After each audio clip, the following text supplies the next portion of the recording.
Hi guys! Si Gia guys, no, nandito po sa bahay namin. 5 araw, pang 5 araw na po niya kasi nga nagkasagutan sila ni Nono dun sa bahay. And hindi naman nagkasagutan kasi si Nono kasi si Gia kasi mabilis siya ma-open guys pa. Si Nono kasi pag nagsalita ba parang walang break yung bibig niya, parang hindi din sinasadya siguro dahil sa katandaan, hindi na niya alam kung ano na lang yung mga sinasabi niya. And si Gia na-open siya. So, sinabi ni Nono, something ano lang guys. Hindi naman ka-anuhan lang kasi. And si Gia, biglang umalis si Gia. Hindi na kumain. Ayan, sabi ko kay Tunay, kunin mo si Gia. Tumawag si Tono. Tumawag si Nono kasi pakuha si Gia. Dito sa amin nga magpunta. Kaya nga guys, sobrang hirap ng sitwasyon namin dito kasi nga.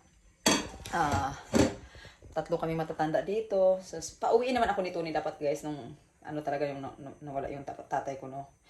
Yun nga, ang mahirap lang kasi walang mag-aalaga sa mga bata. Hindi ko naman pwedeng dalhin guys. Grabe guys, ang mahal-mahal lang kaya ng pamasahe. Halos mag 2,000 isang paano lang yan, papunta pa lang yan ha. 1,800 yung nakita kong pinakamura.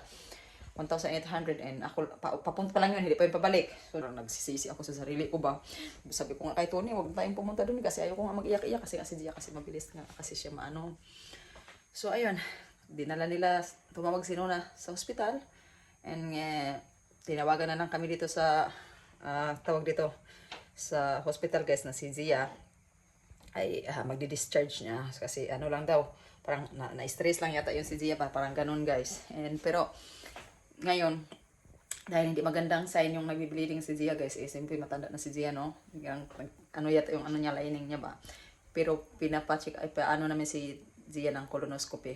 Yung check ba kung may something doon kasi siyempre ang matatanda na, di ba?